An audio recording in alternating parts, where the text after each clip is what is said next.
All right, I know we've still got folks joining, but my clock says that it's 10. So in the interest of being kind to everyone's schedule today, let's go ahead and get started. Thanks for being here. Thanks for participating in what I think is kind of an important conversation to get everybody on the same page. I know sometimes there's some confusion and that can create tension between schools and units and within units. So I think the more kind of clarity we provide, the better off we are. So my name is Kristen Bailey. I am the state PTA treasurer this year, and that is a fun role. I am learning a whole lot. Since my husband would tell you I cannot balance my own budget, but we're making it work, so it's fine. I am just going to share my screen, and we'll go through a few slides if the technology gods are kind to me today. Oh, good, look at that.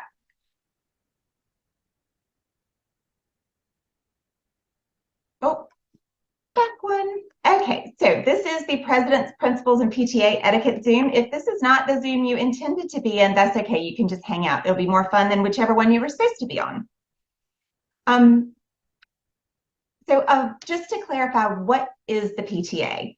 So PTAs are 501c3, which is nonprofit organizations, which means we don't pay federal income tax. That doesn't mean that we don't have to pay tax on anything, but we are a nonprofit organization. The PTA's mission, as all of our presidents should know, is to make every child's potential a reality in a variety of different ways. And that's really the focus for every PTA unit and every school, is to do the best for every student. Although we are our own independent organization separate from the school, we have our own rules and regulations, our own funds. We're still a support group. We're part of the school and need to comply with all of the school and school district regulations. And I think this is an important point because although the school and the PTA are separate entities, we operate out of the principal's house, which is the school. And as such, we need to remember to be really good house guests while we're there. It's also important to note that although we are separate organizations, a lot of people, the perception is that the PTA speaks for the school and the school speaks for the PTA. And that's a critical thing to remember for our PTA presidents. When you are putting out messaging, when you are sharing things on social media, that many people assume that you speak for the school. And so you need to always kind of bear that in mind. PTAs have been serving students across the nation for over 120 years. There are about 22,000 PTA units, which are the individual school groups, serving 13, almost 14 million kids. So that's a pretty large organization, which has a lot of benefits that we'll talk about. It used to be the perception was that PTAs were only in sort of upper income schools, and that's in fact absolutely not the case. 53% of all PTAs are in Title I schools. So when we say we are trying to make every child's potential a reality, that is in fact the mission.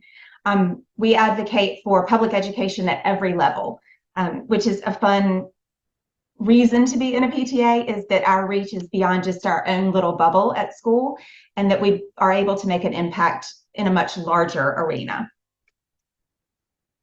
So the state PTA in particular, for South Carolina, we have 276 PTA units across South Carolina, which is a pretty big deal. About 40,000 members in South Carolina each year. I've listed the core values for the PTA there, all those good things that you would hope we would be doing. The focus for this year for South Carolina PTA is on re-energizing our units post-pandemic, making sure everybody is back in compliance because some of those things kind of got lost in the COVID years, and providing lots of support to units to be able to be successful and do what they want to do and help support our schools and the students. So a lot of folks ask, why PTA? We have to pay dues. Like, what's in it for the school? Why would a principal want a PTA active and functioning and involved in their school? And these are just a few of the benefits. I kind of tried to hit the highlights. Schools with high levels of parental involvement score higher on nearly every measure across the board. And this is research that's been repeated over and over. Having a volunteer base also provides you with workers when you need to get things done at school. There are lots of willing bodies who will show up when the PTA calls and says, hey, we need a bunch of volunteers to help with something. There are grants that are specifically available just to PTAs. So schools qualify if they have an active PTA. Fundraising, obviously, the PTA is not a fundraising organization. We raise money in order to provide programs and support, but programs and support cost money. So there is a piece of that in there. PTAs have district and state and national organizations and affiliations that provide oversight and support. There's no reason to reinvent the wheel with PTA because, as I said, there are thousands of units who have probably done something similar and can help. And a big one, I think, for our schools is that schools with active PTAs have higher teacher retention rates. And that's a big issue for a lot of schools, is being able to attract really high quality teachers and hang on to them. So those are some of the benefits for our schools in particular. For parents and students, these are, I think a lot of us know these, but parent involvement increases student success. Again, research that's been repeated numerous times: higher grades, higher test scores, higher performance, graduation rates, better mental health, all the good things when mom or dad or grandma is involved at school makes that a priority, and PTA is a great way to do that. It does increase student motivation if they know that, mom's going to be in the halls, they will want to be able to show her my good grade that I got or my work that was on the wall. Those are important benefits for our students, and families like to be involved. It's nice to participate with a legitimate, long-standing, verified nonprofit. There's no question. There's so many things out there these days that you're like, I don't know, should I give to that? Is that a real thing? So knowing that PTA is time-tested is a benefit for parents in particular. One of the things I love about PTAs is that we offer training. We offer training to all of our leaders and all of our members. There's a lot of programming, everything from, parenting and digital safety to conflict resolution and, board membership.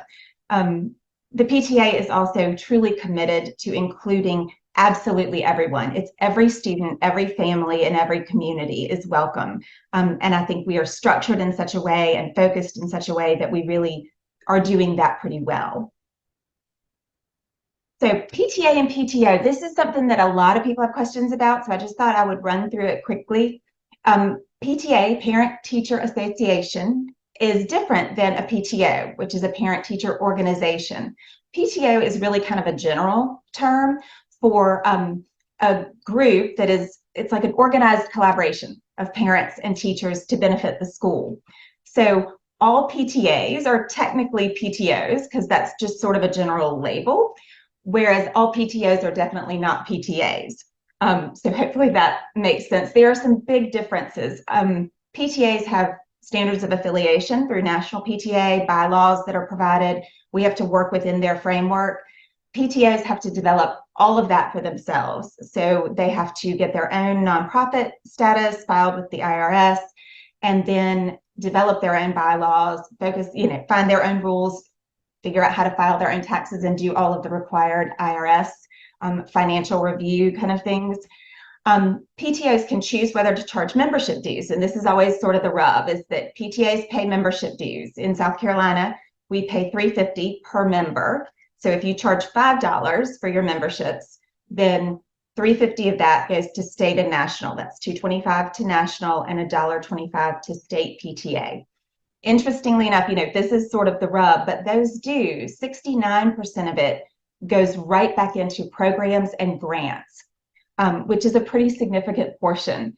There are millions of dollars in grants available through state and national PTAs, so they really are turning those dues back around and putting them into our PTAs and our schools where there is a great need. So those grant opportunities are a big deal. PTAs have developed resources. They've been working on it for 120 years. So they have partnerships and resources readily available that PTAs have to either go out and make those connections or develop their own resources. A similarity is that both groups have to abide by all the IRS regulations for nonprofits, which are involved and lengthy. But PTAs at least provide you with all of the tools and support to do that, whereas you're not sort of muddling through it on your own. One thing that just caught my attention as I was looking into doing all of this, that AIM insurance, which is what the vast majority of PTAs use for their bonding insurance, their owner said that 10% of PTOs have embezzlement claims versus less than 1% of PTAs. And I thought that really speaks volumes about the oversight and the compliance and the structure and support that's available through your PTA. So let's talk a little bit about effective PTA principal relationships. And I'm going to call in an expert to help me in just a minute, but I'll run through these first. This is critical to making the PTA work well and support the school. The president has some roles that are pretty essential. The most important role for the PTA president is being the liaison between your school administration and your PTA board and members, being that go-between that is keeping the communication flowing. You need to meet regularly with your principal and the other key staff and avoid surprises. Principals hate surprises. Like maybe a birthday cupcake, but not, oh, by the way, we've planned a color run for Friday. That is not a good surprise. So make sure that you are including your principal on everything, all your board meetings. The principal is a voting member of your board, and their vote even counts maybe a little bit more than others because, again, we operate in their house. So make sure this is an essential item. Make sure, PTA presidents, that you are getting all of your communications that are going out to your school community. Run it by your principal first. Before you're going to send it out, send it to them a couple of days in advance. Like, you can't send it to them and say, we're going to send this out in 10 minutes. I need you to approve it. That doesn't build good relationships. Give them a day or two. Now, principals, you have to actually look at it and respond. So it goes both ways. But let them review all communications, because there are things that principals are aware of that PTAs have no visibility of. And so we need to make sure that, again, because there is the perception that PTA and school are the same thing, that we are sharing things and making sure that we are on the same page with the school. Understand your principal's decisions. Principals can't always say yes to the crazy things that PTAs come up with. And we have some fabulous ideas. We had one school where they made a grid on the field and brought in a cow, and they sold squares on that field, and wherever the cow kerplopped, it was who won. It raised a double ton of money, and the principal amazingly was like, sure, let's try that. But not all of our ideas are fabulous. So when your principal says, I don't really think we can do that, understand it, respect it, and support it. Even if you disagree, you wish it had gone differently, once the decision is made, your job as the PTA president is to put on the united front with your school. Like, yep, that's totally fine. We're going to do something else, and we're excited about it. Always publicly support your school and the principal. It's essential because folks look to the PTA leadership to understand what's going on in the school and sort of to get the tone. And so it is important then in your both personal and PTA social media accounts that you are never saying anything that could be taken as a negative or derogatory comment about your school and your school community. And always be professional. When you are communicating with your admin team at school, realize that they are busy folks doing their jobs and teaching your children, which I learned during COVID I am not equipped to do. I was not built to homeschool. So make sure that you're being professional, respecting their time. Principals, a lot of this effective relationship falls to you as well. Communicate your priorities for the school really clearly. Let your PTA board know, hey, this is where I'm focused this year. This is what's important to me. This is what we need to get done. Make sure you are collaborating with your PTA when they're setting their budget. Although principals don't determine the PTA budget, that's up to the PTA membership ultimately to approve their budget. We want to provide what you need. So just being very open and having that open communication is essential for that. Make sure you go to the board meetings that the PTA is holding whenever you can. I know sometimes there are scheduling conflicts because principals are busy folks. If you can share your reasons for decision making, like we're doing this or we're not doing this, if you think there's a potential that it'll be a little contentious in your school community, giving your reasons to the PTA can help spread the message. You know, these are folks, moms and dads who are involved in their community and talk to other parents, and they can help disseminate that information for you in a positive manner. expect your PTA board members to publicly support you. And don't be afraid to say, hey, I saw something that I didn't feel like was very supportive. I mean, that's, again, the importance of having this open communication. So it never has to be like a big deal. We try and avoid what we call in the PTA parking lot conversation. We don't want to be standing in the parking lot talking about it. We need to be discussing it like adults. Be open to new ideas from your PTA. It's always easier when the principal's default is like, no, we've never done that. Maybe if you can stop and take a minute and just go, okay, well, what would that look like? Tell me more about this. We like to try fun new things, and sometimes they are, amazingly successful. So just be open to the things that your PTA brings. And most importantly, you can help the PTA succeed by promoting it. To your staff. If you have an expectation that 100% of your staff will join the PTA, that absolutely trickles down from the top. They see, okay, this is important. So when PTA is holding fundraisers or promoting things, your staff knows that, okay, let's see what we can do to kind of incorporate this into the classroom or in some way support these efforts. Offering that, jeans pass for PTA membership is always a really good one. And letting families know, like your back to school events, that, hey, PTA is strong here. They're really involved. We love having them. They do great things. Everybody should join. Those kind of messages are really important for helping the PTA be validated and really be most effective for you. So, again, just to recap, have regular meetings, develop your priorities together. This should be an ongoing conversation. It should not be that the PTA and the principal meet at the beginning of the year and say, okay, let's do that, and then that's it. It should be ongoing. I get no surprises. Clear your communications through your principal. I can't stress this enough, because sometimes PTAs don't mean to have taken a left at Albuquerque, but we did because we didn't share our plans or our communications with the principal first. Look at the calendar and budget together before the year starts so we can make sure that the big book fair night for the school is not the same night that PTA thinks they're going to do fall festival.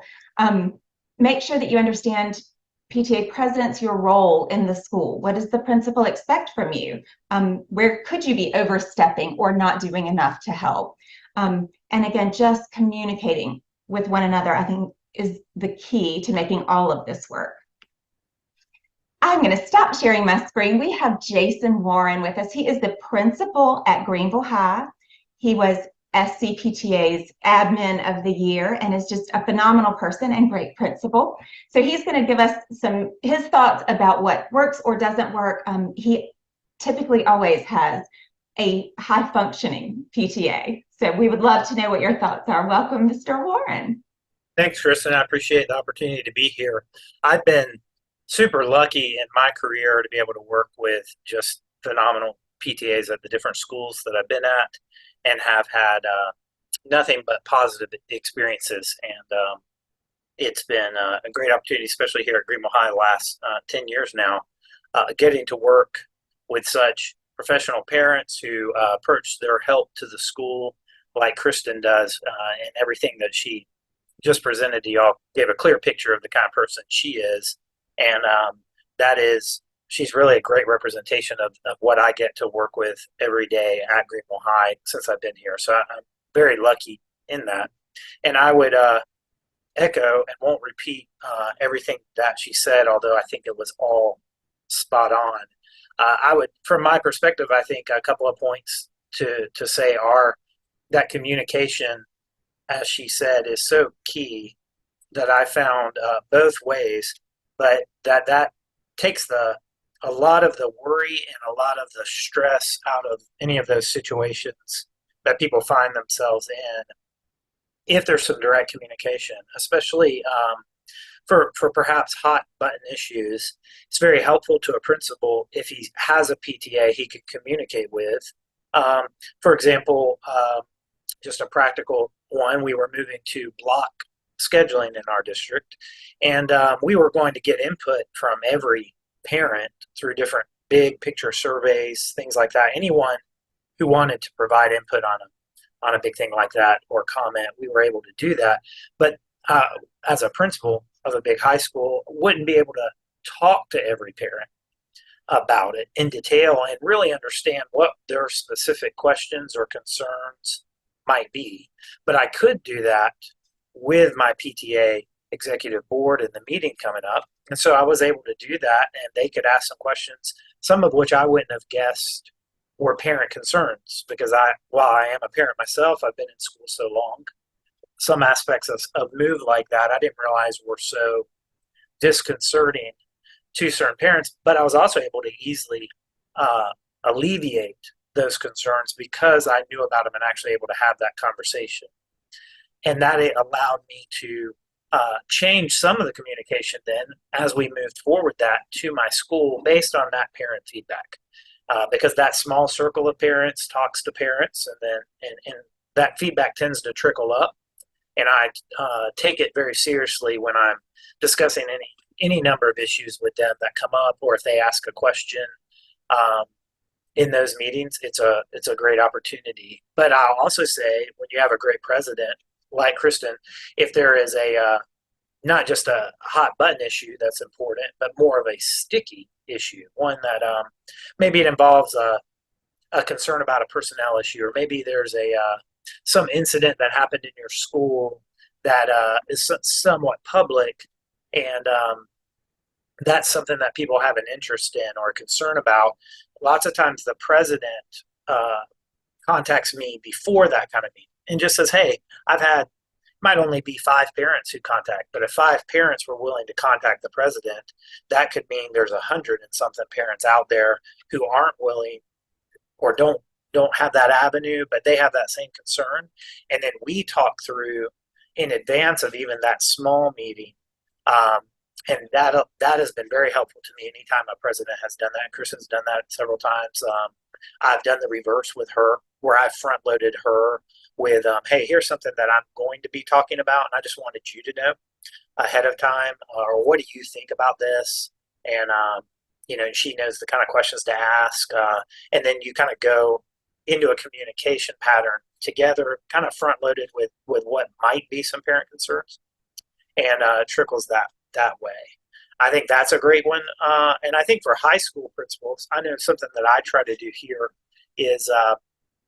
In high school, you benefit so much from the few opportunities parents have to help your school. It's a lot different than elementary school. And it's the nature of the setup, the age of the kids, the security situation's a different one, and just the general opportunities, what class time means in a high school compared to an elementary. I have come to highly value those unique opportunities that parents have to get in your school, and protect those opportunities from interruption, to look for more opportunities, but and value their time, and give a certain amount of autonomy. For in our school, they do a great job fundraising, for example, but we try not to budget for or plan for that money at Greenville High. At the high school level, my middle school experience was much different than this, but high school, we try not to, so that they can funnel that directly into teacher grants and proposals. And that's something that they like. They like being able to directly impact certain programs and see those immediate results. And it's something that at the high school level, we don't have to request those kind of items for budgets, maybe for special big projects if they want to partner. So there's some autonomy there that we communicate about back and forth. That's great. But I do think it all goes back to communication both ways. With a great organization like that, it never occurs to me that there'll be something that comes up that the PTA, for example, would blindside me about in a meeting. It just would be. In fact, if a parent asks a question that they didn't realize was going to make me feel that way, I feel confident, honestly and truly, all 10 years I've been here, whoever's president or in the leadership would read that body language most likely if they sense that, and then redirect that conversation to happen at a different time other than the meeting. I feel very much that they're looking out for my comfort level in those meetings and trying to help, and not and would view it that way, and it would all stay calm and happy and polite without me even having to make that happen. There's a lot of trust with me in those meetings and how we work together and all that. So I'm a very lucky guy, but I think communication is absolutely key. Thank you so much, Mr. Warren. That is, those are all great points. And we do a lot of that. We can help our school and our school community because none of us want drama at school for our kids, for our teachers. So helping the principal avoid that by saying, hey, I'm hearing some of this. Should we, maybe get in front of that? Or, and even when, my whole carpool is like, somebody died in the bathroom today. I'm like, I'm pretty sure Mr. Warren would have called me if that happened. So yeah, we're going to go with no. But if I start hearing it from the other carpool later in the afternoon, just shoot a text and be like, did something happen? So that then the message goes out from the principal, like, someone slipped and fell, they were fine. So making sure that we can help our principal in all avenues. And it is about establishing that relationship and that trust. And that comes from just communicating and spending time collaborating on things and really listening to one another. Part of the PTA's job is to make the principal look good. Everybody likes to look good in front of their boss. And I think sometimes PTAs forget that principals have bosses. Although they are the ultimate authority in their building, they do in fact report to someone else. So when PTAs, when you are applying for grant opportunities, when you are nominating your incredible staff members and administrators for awards, it's always nice when you are putting on social media, hey, cool stuff going on at my school, check this out. That filters back to all the principals' bosses. And so they get, positive kudos and feedback from that. So then it just is a loop. Then they are more willing to say, okay, we'll try the crazy thing PTA wants to do. And having the principal join the PTA, first step, and show up at the events, be present at the PTA's parent night or whatever. Everybody loves the opportunity to engage with the principal and see them as a real person and not just the guy or gal in charge of the school. I think benefits everyone in your school community. I'm going to pop back over and share my screen just for a couple more slides. I promise we're not going to go very long. Maybe. Oh, there. So just a few etiquette things that we want to try really hard not to drive our principals crazy. So presidents, please remind your volunteers to be considerate of the school staff. I know sometimes we get into the school and we're so excited about our new bulletin board that we're going to put up, and we are just so excited about how it's going to look. And we're talking and we're visiting because we PTA to see our friends, right? I mean, we want to help out, but we also want to catch up. But try to keep the noise down in the hallways. And even though it's tempting when you see the teacher, your child's teacher walk by, don't have like a little impromptu, like, oh, Susan's kind of struggling with spelling. This is not the time for that. And your presence at school does add to the burden that your principal, your security staff have. So make sure that you're not just hanging around, that you kind of go in and do what you need to do for PTA and then get on out so they aren't worried about one more body in the school. If you happen to see your kids, it's fine. Well, maybe not. If you're in high school, you may not get to say hello. My child is usually like, oh, mom's here again. But a quick hello if you see them in the lunchroom or in the hallway. But don't, schedule your PTA meetings at lunchtime so you can go sit with your child. I mean, it's not a great look, and it tends to interfere more than I think as parents we even realize sometimes. PTA members should always present a positive attitude. Again, even if you don't agree with whatever decision the board and the school came to, you should always present a united front and a positive attitude. Difficult topics should always be discussed in person if possible. We have navigated some really touchy subjects in a lot of our PTAs, and sitting down face to face and talking about those is always the best way. We want to make sure that the PTA's position is always one of grace and understanding and compassion, and not, combative or angsty about the whole thing. Stay off the social media drama. Primary focus for PTA decisions, all decisions, whether it's what to sell at the school store or how to fundraise this year, is what is best for the children. And if we keep that at the front and center of every decision and every conversation, it makes things so much easier. It just smooths out all the bumps because the school has the same focus. They're trying to provide the best opportunity for a whole lot of children. Like we said, any significant rumors, negativity that's floating around, make sure that you're communicating with your principals so that y'all can help stay on top of that and make it a better environment for everyone. Make sure that you are not sharing things, again, because PTA presidents don't see you as in the know. I mean, think about it. They call you about things you have no idea about. Like, how many parking lot spots are there going to be for sophomore this year? I have no idea. I don't even know why you think I would know that, but they see you as engaged and involved and in the know. So do make sure that whatever you are sharing is factual, because it's likely to be repeated. And then it's like, oh, well, Kristen said. So make sure you've checked that information. Our last couple of slides are just questions that we get asked pretty often. Is the principal a member of the PTA board? Yes, absolutely. They are a voting member of the PTA board. They should be included in all of your communications. They should be listed as an officer in your givebacks, officer contacts, and they should attend your meetings and vote. Who is it exactly that determines how PTA funds are spent?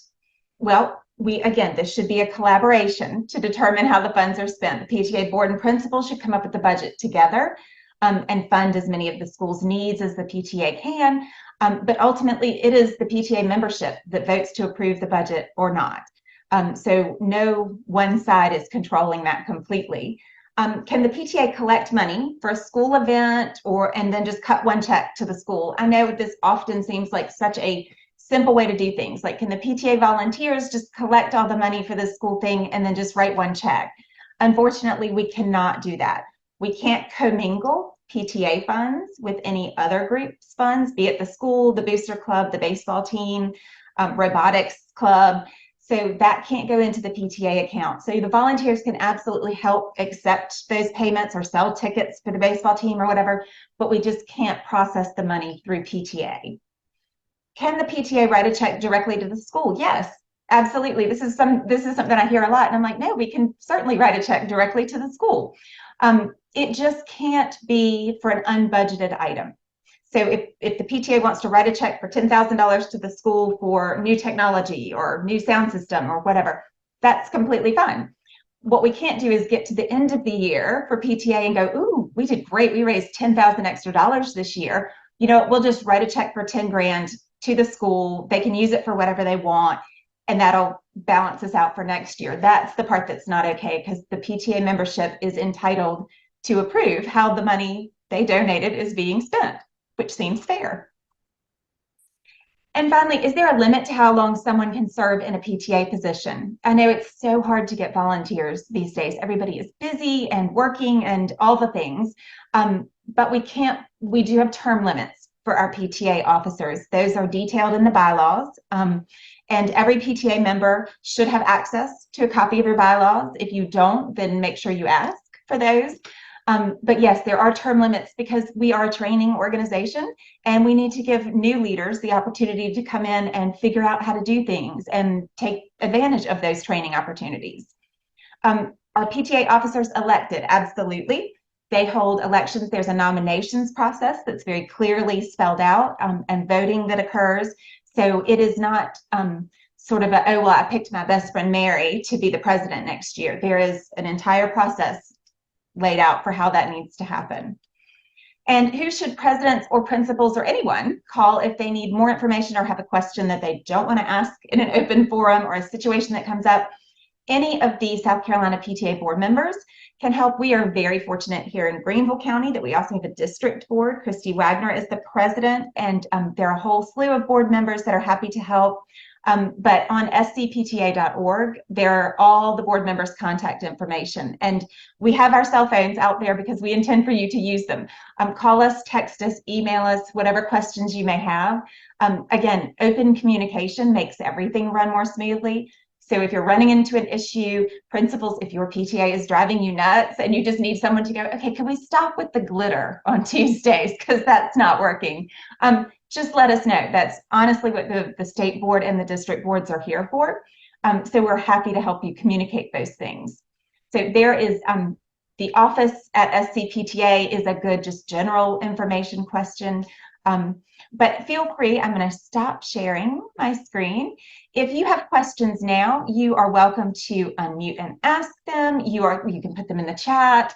But we just really appreciate the opportunity to talk about some of these things and hopefully clarify the role of the PTA and how we function within the school, because I think that just only breeds success for all of us. and that is truly our goal. So did anybody have questions?